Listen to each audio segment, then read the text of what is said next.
ना की पालघर जिल्ह्याची वेटिंग लिस्ट तुम्ही का घेत नाही आहे?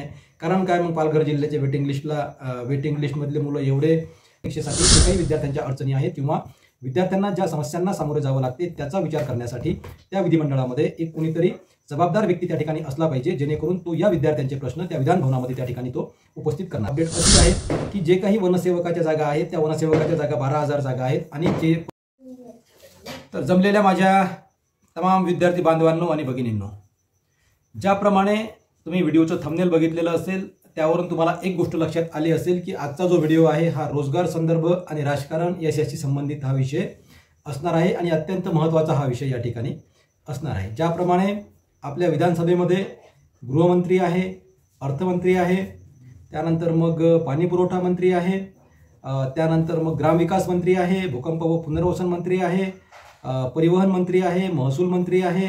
तर अशा प्रकारचे जे काही सर्व मंत्रिपदं आहेत तर यांच्या प्रिमायसेसमधले जे काही कामं असतात किंवा हे जे मंत्री आहेत हे त्या कामाशी बांधील असतात. तसा महाराष्ट्राच्या विधानसभेमध्ये जो एक सध्या महाराष्ट्रामध्ये बेरोजगारीचं जे प्रमाण आहे हे प्रमाण प्रचंड आहे आणि या ठिकाणी विद्यार्थ्यांचा वाली कुणी नाही आहे अशी परिस्थिती आहे. बघ तुम्ही एक्झाम कोणतीही घ्या किंवा मग सेक्शन कोणतेही घ्या किंवा सरळ सेवा असेल किंवा मग MPSC असेल किंवा मग होमगार्ड असेल किंवा मग वनसेवक असेल किंवा कोणतीही एक्झाम असेल तर त्या परीक्षेसाठी जे काही विद्यार्थ्यांच्या अडचणी आहेत किंवा विद्यार्थ्यांना ज्या समस्यांना सामोरे जावं लागते त्याचा विचार करण्यासाठी त्या विधिमंडळामध्ये एक कोणीतरी जबाबदार व्यक्ती त्या ठिकाणी असला पाहिजे, जेणेकरून तो या विद्यार्थ्यांचे प्रश्न त्या विधान भवनामध्ये त्या ठिकाणी तो उपस्थित करणार आहे. या अगोदर सुद्धा काही लोक उपस्थित विषय करतात, मुद्दे उपस्थित करतात, परंतु ते त्यांच्या सोयीनं त्या ठिकाणी मुद्दे उपस्थित करतात, ही गोष्ट लक्षात घ्या.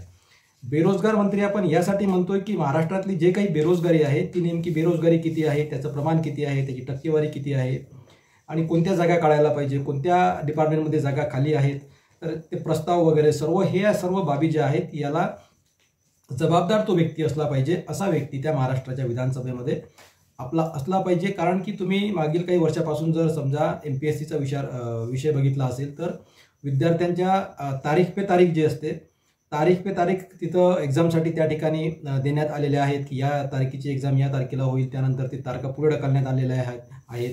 त्यानंतर जे काही वेळापत्रक असतं परीक्षेच्या बाबतीमधलं वार्षिक कॅलेंडर ज्याला आपण म्हणतो ते वेळेवर ते काम करत नाही आणि इकडून तिकडून जागा जर तुम्ही आयोगाच्या काढल्या, MPSCच्या जागा काढल्या तर त्या ठिकाणी जागा कमी असतात.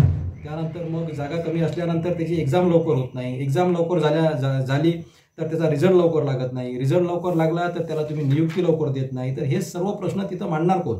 कारण की विद्यार्थी जर रस्त्यावर उतरतील, विद्यार्थी जर आंदोलनं करतील तर मग तुम्हाला लोकप्रतिनिधी म्हणून तुम्हाला निवडून जर या लोकांनी दिलेलं आहे तर ते कशासाठी निवडून दिलेलं आहे? या लोकांचे जे काही प्रश्न आहेत, विद्यार्थ्यांचे विशेष करून जे प्रश्न आहेत, तुम्ही त्या विधानसभेमध्ये त्या विषयावर त्या ठिकाणी बोललं पाहिजे. त्या ठिकाणी जर काही अडचणी विद्यार्थ्यांना येत असतील, ते निकालाच्या बाबतीत असतील, वेटिंग लिस्टच्या बाबतीत असतील किंवा भरतीच्या बाबतीत असतील, तर या सर्व गोष्टीसाठी तुम्ही त्या ठिकाणी जबाबदार असले पाहिजे. यासाठी ते मंत्रीपद त्या ठिकाणी आवश्यक आहे. त्याचं नाव विशेष करून आपण सांगितलेलं आहे बेरोजगार मंत्री. आतापर्यंत असा विषय कुणीच आतापर्यंत सांगितलेला नाही आहे, तो विषय आपण आज या ठिकाणी सांगतोय की असा संबंधित व्यक्ती त्या ठिकाणी ते पद तुम्ही त्या ठिकाणी निर्माण करायला पाहिजे. आता सध्याची परिस्थितीमध्ये जे काही आपल्या चॅनलवर विषय सुरू आहेत, एक म्हणजे आपला होमगार्डचा विषय आहे आणि एक म्हणजे आपला वनसेवकचा विषय आहे. त्या बाबतीत या व्हिडिओमध्ये तुम्हाला अपडेट अशी आहे की जे काही वनसेवकाच्या जागा आहेत त्या वनसेवकाच्या जागा 12,000 जागा आहेत आणि जे पहिलं परिपत्रक आहे नागपूर कार्यालयाचं, तो जो प्रस्ताव आहे त्यामध्ये त्यांनी जे काही पात्रता सांगितलेली आहे त्या पात्रतेमध्ये हे सांगितलेलं आहे की तुम्ही 12वीच्या वर तुमचं शिक्षण त्या ठिकाणी चालणार नाही, त्या ठिकाणी तुम्ही अपात्र होणार, तुम्ही त्या ठिकाणी फॉर्म भरू शकत नाही. तर ही किचकट अट आहे, म्हणजे विद्यार्थ्यांवर तुम्ही अन्याय करत आहे. आता काय होईल की विद्यार्थी रस्त्यावर उतरतील, मग ते कोर्टात केस करतील, नंतर मग त्याला वेळ लागेल. हे सर्व कामं करायला विद्यार्थ्यांपेक्षा तुम्ही जर त्या ठिकाणी एखादा आपला हक्काचा माणूस जर त्या ठिकाणी असला तर तो त्या मुद्द्यावर तिथं त्याला ट्रायल करेल ना, तो त्या ठिकाणी त्या प्रश्न उपस्थित करेल की बाबा इथं शैक्षणिक पात्रतेची जी अट आहे ही तुम्ही या ठिकाणी फक्त 12वी ठेवलेली आहे. मग ज्या विद्यार्थ्यांनी ग्रॅज्युएशन केलेलं आहे किंवा त्यांनी पदवी घेतलेली आहे किंवा मग डिप्लोमा घेतलेला आहे तर या विद्यार्थ्यांनी कुठलं पाप केलेलं आहे काय? कारण की तुम्ही त्यांना त्या ठिकाणी फॉर्म भरायला त्या ठिकाणी तुम्ही त्याला जागा देत नाही आहे. त्या ठिकाणी तुम्ही क्लिअर सांगितलेलं आहे की 10वी ते 12वीच्या दरम्यानमध्ये तुमचं शिक्षण असलं पाहिजे. जर तुमचं शिक्षण 12वीच्या वर असेल तर त्या ठिकाणी तुम्ही फॉर्म भरू शकणार नाही अशी तुम्ही अट घातलेली आहे आणि अशी अट जर तुम्ही घातली तर 95% 90% विद्यार्थी त्या ठिकाणी तिथंच बाद होतील. बाकीच्या जर तुम्ही एक्झाम बघितल्या तर बाकीच्या एक्झाममध्ये 7वी पात्रता असते, परिचार पदासाठी, तर त्या ठिकाणी सुद्धा ग्रॅज्युएट विद्यार्थी फॉर्म भरतात. बेरोजगारीचं प्रमाणच एवढं जास्त आहे की त्या कारणामुळे तुम्ही त्याला आता आळा घालू शकत नाही की तुम्ही या ठिकाणी फॉर्म भरू शकत नाही किंवा तुम्ही त्या ठिकाणी फॉर्म भरू शकत नाही. उलट तुम्ही आता असं करायला पाहिजे की जेवढं जास्त शिक्षण तेवढं तुम्हाला त्या ठिकाणी प्राधान्य असलं पाहिजे. अशी परिस्थिती सध्या महाराष्ट्रातली आहे. तर हे सर्व प्रश्न आहेत. हे प्रश्न उपस्थित करण्यासाठी तुम्हाला त्या ठिकाणी कोणीतरी आपला माणूस असायला पाहिजे. होमगार्डचा विषय आहे. होमगार्डमध्ये तुम्ही काय केलेलं आहे तर भरती केलेली आहे. भरती केल्यानंतर तुम्ही त्या ठिकाणी वेटिंग लिस्ट लावलेल्या आहेत. काही जिल्ह्यामध्ये डायरेक्ट वेटिंग लिस्ट लावलेल्या आहेत. त्या वेटिंगचं काही घेणं देणं नाही आहे. काही ठिकाणी तुम्ही वेटिंग लिस्ट 10 विद्यार्थी सिलेक्ट केले आणि 100 विद्यार्थी वेटिंगला ठेवले. म्हणजे हा कोणता तुमचा नियम आहे? त्या कारणामुळे हे मुद्दे उपस्थित करणार कोण? कारण की विद्यार्थ्यांची एकी नसते. प्रत्येक जिल्ह्यामधले विद्यार्थी वेगवेगळे आहेत. प्रत्येक जिल्ह्यामधल्या विद्यार्थ्यांचं कॉम्बिनेशन बाइंडिंग नसते. त्या कारणामुळे कोणी त्या ठिकाणी एकत्रित होऊन त्या ठिकाणी तुमच्या विरुद्ध तिथं आवाज उचलायला कोणी तयार होत नाही आहे किंवा तेवढं संघटन त्या विद्यार्थ्यांचं होत नाही आहे. त्या कारणामुळे मग आमचा जर तिथे एखादा मंत्री असेल असा बेरोजगार मंत्री म्हणून, तर तो तिचा मुद्दा उपस्थित करेल ना की मग पालघर जिल्ह्याची वेटिंग लिस्ट तुम्ही का घेत नाही आहे? कारण काय मग पालघर जिल्ह्याच्या वेटिंग लिस्टमधले मुलं एवढे जास्त प्रमाणामध्ये मुलं तुम्ही वेटिंगवर का ठेवलेले आहे? याला घ्यायला उशीर का होत आहे? किंवा मग तुम्ही त्यांना घेणार आहे की नाही आहे? किंवा मग घेणार आहे तर कधी घेणार आहे? त्याची जे काही कंडिशन आहे ते कंडिशन काय असणार आहे? किती मार्क्सच्या वर तुम्ही विद्यार्थी घेणार आहे? हे सुद्धा मुद्दे त्या ठिकाणी उपस्थित होऊ शकतात. कारण की होमगार्डची जर तुम्ही वेटिंग लिस्ट बघितली तर सिलेक्शन झालेल्या विद्यार्थ्यांना जर 28 मार्क्स आहेत तर 28 मार्क्सवाले विद्यार्थीच वेटिंग लिस्टमध्ये सुद्धा आहेत.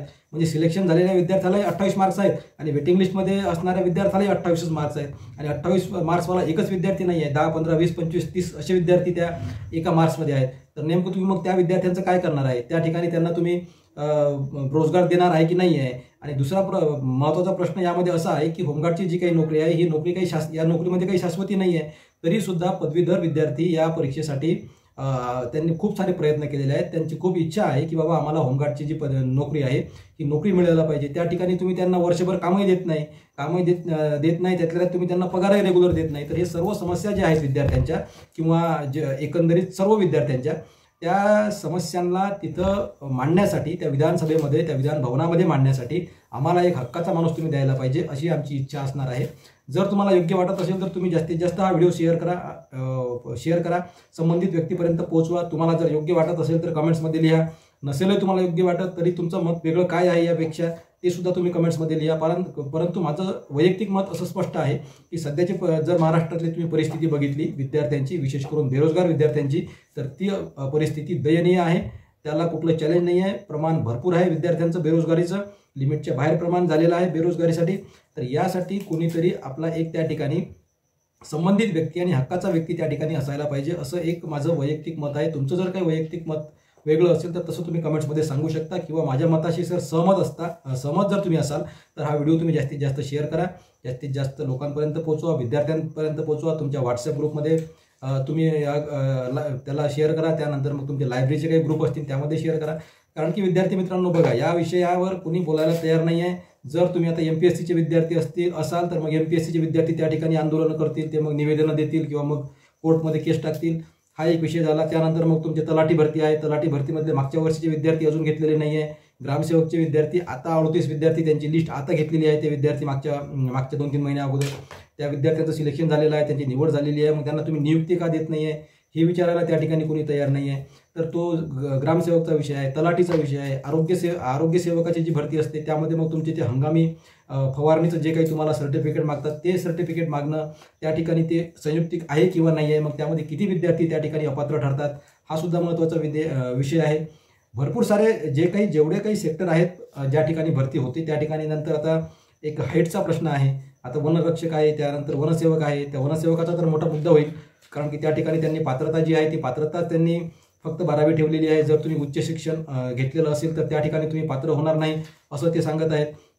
तर तो सुद्धा निर्णय चुकीचा आहे. त्या निर्णयाविरोधात MPSCचे विद्यार्थी त्या ठिकाणी उतरणार आहेत का या विषयासाठी? तर नाही, त्यांना काही या विषयाचं घेणं देणं नाही आहे. तर तुम्हाला जे वनसेवक करणारे जे विद्यार्थी आहेत, वनमजूर करणारे जे विद्यार्थी आहेत, यांनाच याविषयी फक्त तुम्हाला त्या ठिकाणी निवेदनं द्यावे लागतील की नाही, आम्हाला तुम्ही आमचं ग्रॅज्युएशन जरी झालेलं असलं तरी आम्हाला या ठिकाणी फॉर्म भरायला तुम्ही परमिशन द्या किंवा आम्हाला यामध्ये समावेश करून घ्या. तुम्हाला निवेदनं द्यावं लागतील. तुम्हाला त्या ठिकाणी मग कोर्टात केस टाकावी लागेल. तर असं विभागलेले जे काही विद्यार्थी आहेत, बेरोजगार विद्यार्थी जे विभागलेले आहेत, त्यांचं या ठिकाणी एकत्रीकरण होणं शक्य नाही. परंतु त्या आपल्या मंत्रिमंडळामध्ये एक जर बेरोजगार मंत्री तुम्ही त्या ठिकाणी हे पद निर्माण केलं शिक्षण मंत्री वगैरे आहे, काही हरकत नाही, परंतु ते मग उच्च शिक्षण मंत्री मग ते एकतर मग तुमचे 1 ते 10 पर्यंत बघतील, नाहीतर मग उच्च शिक्षण म्हणजे MBBS, त्यानंतर मग ते इंजिनिअरिंग कॉलेजचं बघतील. परंतु जे मुळात बेरोजगार विद्यार्थी आहेत त्यांचं काय, त्यांचा वाली कोण, त्यांचे प्रश्न कोण उपस्थित करणार आहे या विधिमंडळामध्ये. कारण की सर्व जे आता परिस्थिती आहे, नोकरी संदर्भ जो आहे हा राजकारणावर डिपेंड झालेला आहे. 5 वर्षाचं तुमचं सरकार असतं, विषय तो महाविकास आघाडी असेल, काँग्रेस असेल, BJP असेल, तो विषय नाही आहे. तुम्ही निवडून आल्यानंतर काय करता, तर निवडून आल्यानंतर तुम्ही 5 वर्ष जर तुमचा कालावधी असेल तर या 5 वर्षामध्ये पहिले 2 वर्ष 3 वर्ष तुम्ही काहीच कामं करत नाहीत विद्यार्थ्यांसाठी किंवा बेरोजगार विद्यार्थ्यांसाठी.